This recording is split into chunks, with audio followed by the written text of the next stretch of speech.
Istoryahan ta mo manghigala nganong wala ko kaandam o wala gid ko ka tupis ani kala kung kabalo pa lang ko agi dala na ako kong biting sod pero sa kanindot makaingon gid kag hali laag ta ay mga higala kay na pod sorry ka Guillermo o nagbalik na pod ta sa atong mga vlog higala. By the way bigla ang gala day ni dari sa Sinulong Falls sa Talakag ug medyo layo-layo gid ni mga higala medyo gid mi na nagka extra muzzle ani mga higala sa pagbaklay o pagbukong sa motor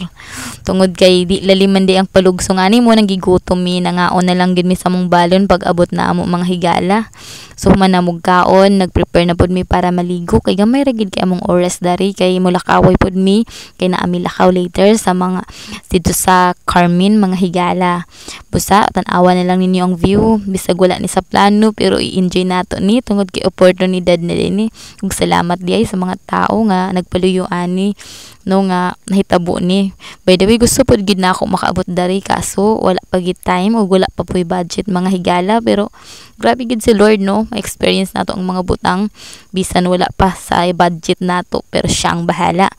Ug karon mga higala by the way tugnaw dai kay ang tubig medyo gid mi nagtago-taguan sa tubig charot bitaw mga higala bugnaw kay ang tubig nila and I feel nga fresh good dili sa uban nga swimming pool nga atong maadtuan nga nakastagnan ang tubig mga higala murag paglangoy nato ay ihi naman dito sa atong mahigop pero mga higala ani bisan pag inom nimong tubig fresh na fresh mga higala pero ayo na lang pod mga higala of course diba common sense mga higala pero bedo istoryahan ta mo mga higala nganong wala ko kaandam o wala gid ko ka tupis ani charot joke lang tungod mga higala kay wala ko'y balak nga maglaag-laag karon tungod kay nga akong plano mga higala eskwelahan lang kay mag-exam ko ug pag human sa akong exam mga higala wa ko kabalo nga maabot day kog Sinulo mga higala kung kabalo pa lang ko ay gidala na ako kong biting sod pero unsaon ta man charot itaw mga higala so mo ra gid na mga higala wala ako ka-prepare wala ako nakaandam pero na-enjoy gihapon na ako ang view bahala nabasa na ta dara nagligo na ta atong gisuot gini sa eskwelahan mo naghapon na atong giligo sige na lang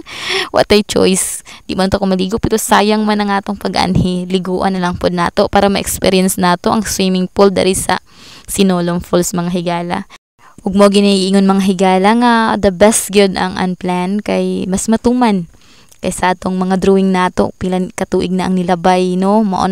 ra gihapon wa pa nakulora na scratch na lang ang papel nalabay na lang wala pa gid na kuluran mga higala kay usahay mong good magplano-plano ta pero daghan pa mas priority mo nang dili gid nato matuman pero kung bigla ang gala aw ditsoy bahala na magkinahon sa basta kay gala na mga higala let's go na di ba so wala ko'y lain may storya mga higala hali laagda diri sa Sinulong Falls mga higala ug kasigurado ko sa inyo nga mag-enjoy gid mo dari mga higala ang nindot dari nga time mga higala sa pagligo morning or hapon tungod ka if og tupod og tong putok medyo init mga higala pero ang nindot dari hapon og buntag so pagabiin na ni mga higala tanawagon ninyo open na ang lang mga lights so salamat kaayo Rica Guillermo aka Bisaya Girl #hali manglaag ta hali mga unta hali istorya ta sunod na